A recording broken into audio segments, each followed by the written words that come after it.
I find that painting in color right away can sometimes set me up for a bit of a hard time, because the values that I choose when using colors can be a bit tough to get right. And why is that? Well, if you take different colors with the same volume and saturation values and place them on your canvas, and then you turn it into black and white, you might notice they're actually different values. Well, that's because certain colors are simply lighter or darker naturally than other colors. To go just a bit more in depth, the wavelength of colors are different from one another, along with the human eye only being capable to see a certain spectrum within that specific wavelength range, a concept known as relative luminescence. But thinking about what colors appear darker when saturated and what colors work more linearly is just yet another complicated thing to keep in mind while we paint. So instead, let's use the power of digital painting to help us as we start off with Greyscale. In this example, we'll be painting by first doing a sketch and then filling underneath the sketch. However, when I sketch, fill, or later on shade, I'll make sure that I never use pure black or pure white.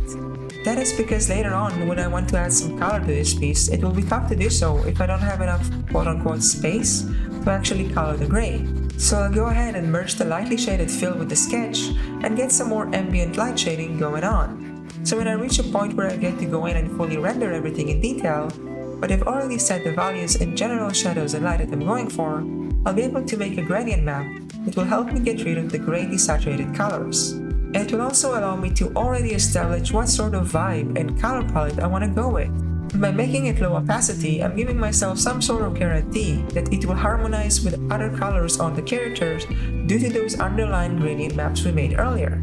So essentially, now that everything is pretty much set as far as colors go, I can start rendering the artwork. But keep in mind that it's still sort of bland. That's because I'm leaving myself space for a later stage.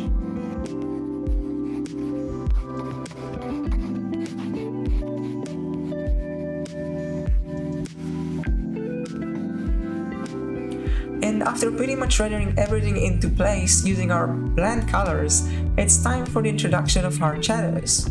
At this point, where everything is pretty much rendered more so thoroughly, I can introduce using a multiply or overlay layer some hard shadows to make the piece a bit more interesting. I'll even use some of the background fauna I created using brushes into the shape of the shadow to make it a bit more dynamic. And I'll go ahead and add a glow layer with the same shape as the shadow, just a pixel bigger, and at the edge put some saturated orange to make it a lighter, warmer kind of feel.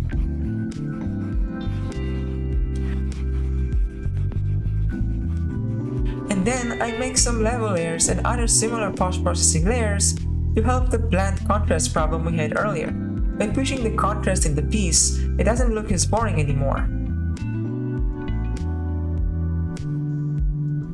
And because I went step by step from sketching to filling to establishing some values in Greyscale, I ended up giving myself a lot more room to think and build everything up from the bottom up. A lot of the time working with colors from the beginning, I end up feeling a bit overwhelmed by splitting my process into stages, which are sketching, filling, diffuse shading, coloring, rendering, light and shadow, and then obviously post-processing. I'm giving myself the time to think how to make each process the best it can be on its own. Where in starting straight away with colors, I'm pretty much smooshing a lot of these stages together and, well, overwhelming myself. I hope this glance into my process helped you a bit, and I hope you enjoy these last days of summer as well. Have a great day!